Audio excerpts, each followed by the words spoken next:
नमस्ते बच्चों, स्वागत है आपका हमारे YouTube channel the Harish academy में। सो स्टूडेंट्स, लास्ट क्लास में हमने क्वेश्चन आंसर्स देखे थे हम मोहन राकेश जी वाले चैप्टर था जो उसके। आज हम करेंगे रीढ़ की हड्डी, जो कि किसके द्वारा लिखित है? जगदीश चंद्र माथुर जी के द्वारा। ठीक है, तो पहले जैसे कि हम हमेशा करते हैं, इनका जीवन परिचय पढ़ लेते हैं एक बार, उसके बाद फिर चैप्टर रीड करेंगे। तो जगदीश चंद्र माथुर का जन्म सन 1917 में शाहजहांपुर उत्तर प्रदेश में हुआ। कहाँ हुआ था इनका जन्म? जो जगदीश चंद्र माथुर जी थे, इनका जन्म हुआ सन 1917 में शाहजहांपुर उत्तर प्रदेश में।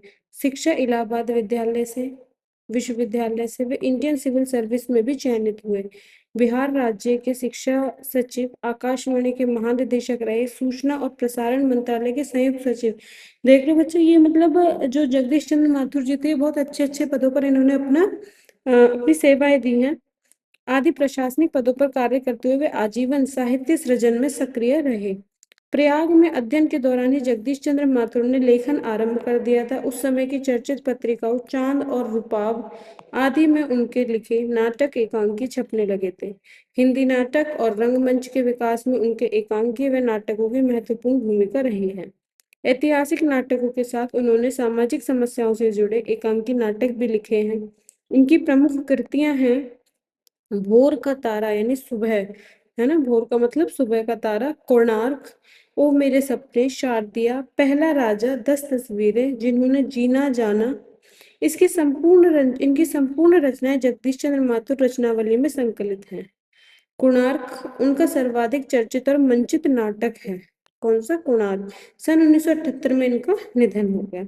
अब थोड़ा सा रीढ़ की हड्डी जो चैप्टर उसके बारे में हमें यहाँ दे रखा है, इसके बारे में थोड़ा पढ़ लेते हैं। रीढ़ की हड्डी एकांकी भारतीय समाज में पारंपरिक विवाह की व्यवस्था और स्त्रियों की शिक्षा को लेकर रूढ़िगत सोच पर चोट करती है कि किस तरीके से रूढ़िवादी सोच बनी हुई है लोगों की। इस एकांकी की रचना 1939 में की गई। उस समय भारतीय समाज में शिक्षा, अन्य कार्य क्षेत्रों में स्त्रियों को समान अवसर नहीं मिलते थे। इस एकांकी के माध्यम से विवाह के लिए कम पढ़ी लिखी लड़कियों की मांग, विवाह में लेन देन जैसी सामाजिक कुरीतियों को उजागर किया गया है। एकांकी की मुख्य पात्र उमा पढ़ी लिखी सशक्त महिला का प्रतिनिधित्व करती है। अब देखो पात्र का परिचय। उमा एक लड़की है, रामस्वरूप लड़की का पिता है। मतलब हमें जो ये पात्र दे रखे हैं, इनके पहले ये दे रखा है कि भाई इनका क्या रिलेशन है। तो उमा एक लड़की है, उसके पिता का नाम है रामस्वरूप और उस जिसे बाबू कहते हैं, है ना। लड़की की माँ का नाम है प्रेमा, लड़का है शंकर, लड़के के पिता का नाम गोपाल प्रसाद और रामस्वरूप का घरेलू सहायक, रामस्वरूप का जो घरेलू सहायक मतलब जो उसके घर के कामकाज में हेल्प करता है, वो है रतन। ठीक है। मामूली तरह से सजा हुआ एक कमरा, अंदर के दरवाजे से आते हुए जिन महाशय की पीठ नजर आ रही है वह अधेड़ उम्र के मालूम होते हैं। एक तख्त को पकड़े हुए पीछे की ओर चलते चलते कमरे में आते हैं। तख्त का दूसरा सिरा रतन ने पकड़ रखा है। ठीक है। अब देखो, जो आ रहे थे कमरे से, जिनकी पीठ नजर आ रही थी, वो कौन थे? बाबू। तो क्या कहते हैं ये कि अरे धीरे धीरे चल, अब तखत को उधर मोड़ दे, उधर, बस बस। तखत के रखने की आवाज आती है। रतन कहता है बिछा दे साहब। बाबू कहता है जरा तेज आवाज में। और क्या करेगा, परमात्मा के यहाँ अक्ल बट रही थी तो तू देर से पहुंचा था क्या? बिछा दूं साहब। और यह पसीना किस लिए बहाया है? बिछाने के लिए ही बहाया है ना, कि भाई तखत को हाथ से लाके वहां बिछाना है। पर रतन कहता है कि तखत बिछाता है और मतलब हंसता है हल्का सा। बाबू कहता है हंसता क्यों है?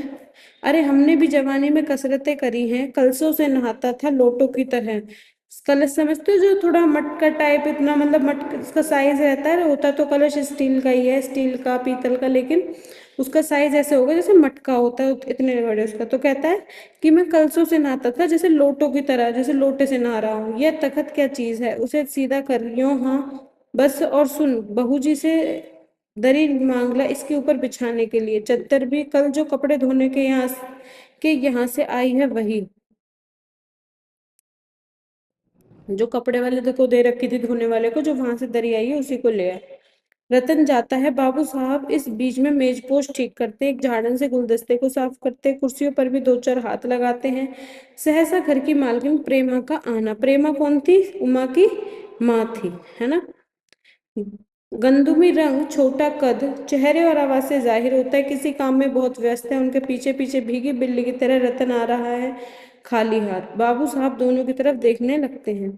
प्रेमा कहती है कि मैं कहती हूँ तुम्हें इस वक्त धोती की क्या जरूरत पड़ गई, एक तो वैसे ही जल्दी जल्दी में। रामस्वरूप कहता है धोती। प्रेमा, हाँ अभी तो बदल कर आए हो और फिर न जाने किस लिए। रामस्वरूप, लेकिन तुमसे धोती मांगी किसने। प्रेमा कहते यही तो कह रहा था रतन। रामस्वरूप कहता है क्यों रतन, तेरे कानों में डांट लगी है क्या। मैंने कहा था कपड़े धुलने वाले के यहाँ से जो चद्दर आई है उसे मांग ला। अब तेरे लिए दूसरा दिमाग कहाँ से लाऊं, उल्लू कहीं का। प्रेमा कहती है अच्छा जा, पूजा वाली कोठरी में लकड़ी के बक्से के ऊपर धुले हुए कपड़े रखे हुए हैं ना, उन्हीं में से एक चद्दर उठा ला। रतन कहता है और दरी। प्रेमा कहती है दरी यहीं तो रखी है कोने में, यह पड़ी तो है। रामस्वरूप कहता है, दरी उठाते हुए रामस्वरूप बोलता है कि बीवी जी के कमरे में से जो हारमोनियम उठा ला और सितार भी, जल्दी जा। रतन जाता है, पत्नी पत्नी तखत पर दरी बिछाते हैं।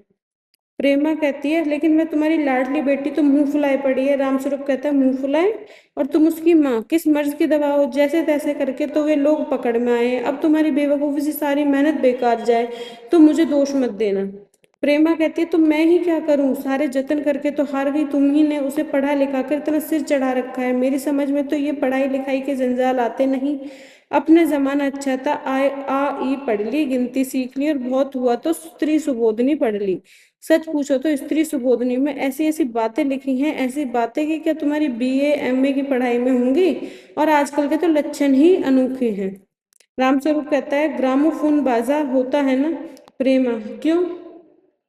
रामस्वरूप कहता है दो तरह का होता है, एक तो आदमी का बनाया हुआ, उसे एक बार चलाकर जब चाहे रोक लो, और दूसरा परमात्मा का बनाया हुआ, उसका रिकॉर्ड एक बार चढ़ा दो, रुकने का नाम नहीं। प्रेमा कहती है हटो भी, तुम्हें ठटोली भी सूझती रहती है। यह तो होता नहीं कि उसे अपनी उमा को राह पर लाते। अब देर ही कितनी रही है उन लोगों के आने में।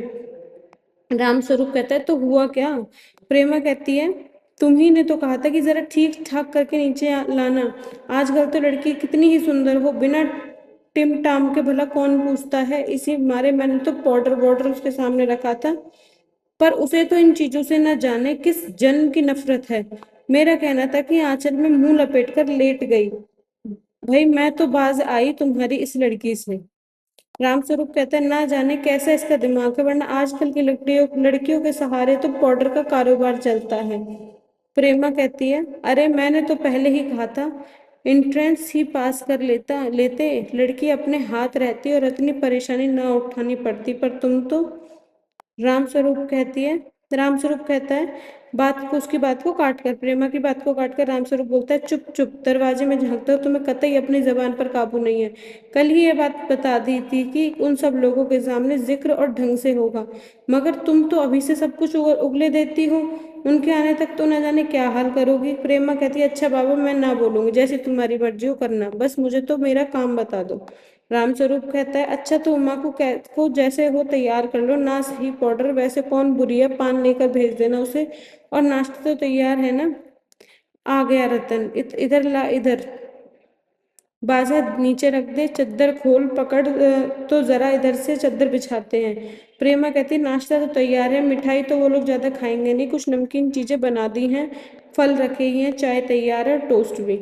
मगर हाँ मक्खन मक्खन तो आया ही नहीं। रामस्वरूप कहता है क्या कहा, मक्खन नहीं आया, तुम्हें भी किस वक्त याद आई है। जानती हो कि मक्खन वाले की दुकान दूर है, पर तुम्हें तो ठीक वक्त पर कोई बात सूझती ही नहीं। अब बताओ रतन मक्खन लाए कि यहाँ का काम करे। दफ्तर के चपरासी से कहा था आने के लिए, 100 नखरों के मारे।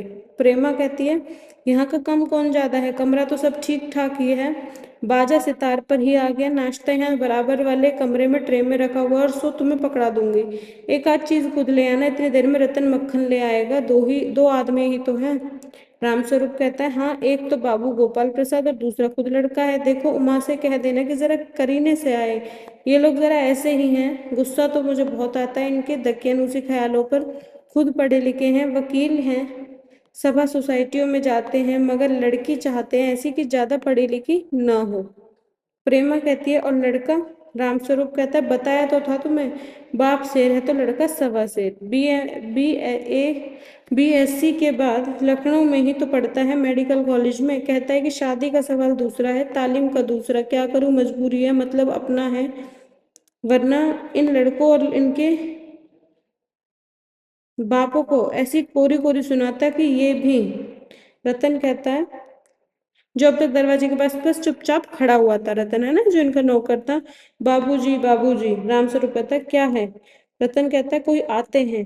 रामस्वरूप कहता है दरवाजे से बाहर झांक कर जल्दी मुंह अंदर करते हुए, अरे ए प्रेमा वो भी आ गए और तू यहीं खड़ा है। मैं गया नहीं, मक्खन ने सब चौपट कर दिया। अरे उधर से नहीं, अंदर के दरवाजे से जा, और तुम जल्दी करो प्रेमा, उमा को समझा देना, थोड़ा सा गा देगी। प्रेमा जल्दी से अंदर की तरफ जाती है, उसकी धोती जमीन पर रखे हुए बाजे से अटक जाती है। प्रेमा, उफ, यह बाजा वह नीचे ही रख गया है। प्रेम राम स्वरूप, तुम जाओ मैं रखे देता हूँ जल्दी। प्रेमा जाती है, बाबू स्वरूप बाजा उठाकर देख रखते हैं, किवाड़ों पर दस्तक। राम स्वरूप, हाँ हाँ हाँ, आइए आइए आइए, मतलब उनका स्वागत करते हैं लड़के और लड़के का। बाबू गोपाल प्रसाद और उनके लड़के शंकर का आना। आंखों से लोक चतुराई टपकती है, आवाज से मालूम होता है कि काफी अनुभवी और फितरती महाशय हैं। उनका लड़का कुछ खीस निपोरने वाले नौजवानों में से है। आवाज पतली है और खिसियाहट भरी, झुकी कमर इनकी खासियत है। रामस्वरूप कहते हैं अपने दोनों हाथ मलते हुए, हाँ हाँ इधर तशरीफ लाइए इधर। बाबू गोपाल प्रसाद बैठते हैं, मगर बैंत गिर पड़ता है। रामस्वरूप कहते हैं ये बैंत लाइए मुझे दीजिए, कोने में रख देता हूँ। सब बैठते हैं। मकान ढूंढने में कुछ तकलीफ तो नहीं हुई। गोपाल प्रसाद कहता है ककार कर, नहीं तांगे वाला जानता था, और फिर हमें तो यहाँ आना ही था, रास्ता मिलता कैसे नहीं। रामस्वरूप कहता है हाँ यह तो आपकी बड़ी मेहरबानी, मैंने आपको तकलीफ तो दी। गोपाल प्रसाद कहते हैं अरे नहीं साहब, जैसा मेरा काम वैसा आपका काम, आखिर लड़के की शादी तो करनी है, बल्कि यूँ कहिए कि मैंने आपके लिए खासी परेशानी कर दी है। राम स्वरूप हंसते हुए, हाँ हाँ यह लीजिए, आप तो मुझे कांटों में घसीटने लगे, हम तो आपके सेवक हैं। थोड़ी देर बाद लड़के की तरफ मुखातिब होकर, और कहिए शंकर बाबू कितने दिनों की और छुट्टियां हैं। यानी जो राम स्वरूप है वो शंकर से बात करता है कि और बताइए कि कितने दिनों की छुट्टियां हैं। शंकर कहता है जी कॉलेज की तो छुट्टियां नहीं है, वीकेंड में चला गया था। रामस्वरूप कहता है तो आपके कोर्स खत्म होने में भी अब साल भर रहा होगा। शंकर कहता है जी यही कोई साल 2 साल। रामस्वरूप, साल 2 साल। शंकर कहता है हाँ जी, एक आध साल का मार्जिन रखता हूँ। गोपाल प्रसाद कहता है बात यह है साहब कि यह शंकर एक साल बीमार हो गया था। क्या बताएं, इन लोगों को इसी उम्र में सारी बीमारियां सताती हैं। एक हमारा जमाना था कि स्कूल से आकर दर्जनों कचौड़ियां उड़ा लेते थे, मगर फिर जो खाना खाने बैठते तो वैसे की वैसी भूख। रामस्वरूप कहता है कचौड़ियां भी तो उस जमाने में पैसे की दो होती, 1 पैसे की दो हो आती थी। गोपाल प्रसाद कहते हैं जनाब यह हाल था कि 4 पैसे में ढेर सी बालाई आती थी, और अकेले 2 आने की हजम करने की ताकत थी। अकेले, और अब तो बहुत बहुत तेरे खेल वगैरह भी होते हैं स्कूलों में, तब ना कोई वॉलीबॉल जानता था, ना टेनिस, ना बैडमिंटन, बस कभी हॉकी या कभी क्रिकेट, कुछ खेल लोग खेला करते थे। मगर क्या मजाल कोई रह जाए कि यह लड़का कोई ये कह जाए कि लड़का कमजोर है। शंकर और रामस्वरूप खीस निपोरते हुए।